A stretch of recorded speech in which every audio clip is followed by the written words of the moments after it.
التعاون العسكري المتزايد بين المغرب ومالي اهتماما كبيرا في الأوساط السياسية والعسكرية، خاصة بعد أن بث التلفزيون الرسمي المالي مشاهد العديد من الجنود الماليين الذين خضعوا لتدريبات عسكرية مكثفة في المغرب.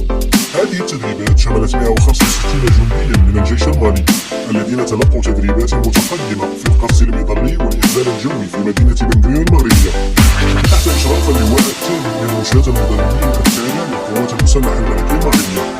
ويتوقع أن يلتحق 500 جندي مالي آخرين بمراكز التدريب المغربية في المستقبل القريب.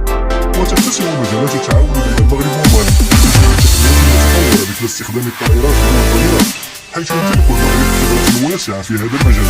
ويركز هذا التعاون العسكري على تعزيز قدرات الجيش المالي لمواجهة التهديدات الأمنية، خاصة تلك المتعلقة بالإرهاب والجماعات المسلحة التي تهدد استقرار المنطقة. هذا التعاون العسكري لا يقتصر على التدريب، بل يلتزم بمجالات أخرى مثل مجال التنمية الاقتصادي. ففي مجال التدريب وقع المغرب وهذه اتفاقية في 2013 لتدريب 500 إمام مالي في المغرب بهدف تعزيز قيم الإسلام المعتدل ومكافحة الفكر المتطرف. أما في المجال الاقتصادي فقد حققت الشركات المغربية وجودا قويا في مالي، حيث استحوذ البنك التجاري وفضل على أكثر من 50% من أسهم بنك انترناسيونال في مالي، مما ساهم في تقوية القطاع المصرفي ودعم المشاريع الاستثمارية في البلاد. كما ساهمت شركات اتصالات المغرب وظهورا كبيرا في السوق المالية عبر استثماراتها في قطاع الاتصالات.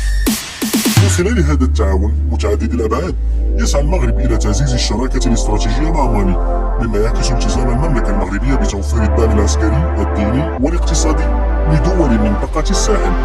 ويهدف هذا التعاون إلى تأمين تعزيز قدرات الجيوش المحلية في مواجهة التهديدات الإرهابية والمساهمة في استقرار المنطقة بشكل عام. وتعتبر الشراكة بين المغرب ومالي نموذجا للتعاون الإقليمي الفعال في مواجهة التحديات الأمنية التي تهدد منطقة الساحل.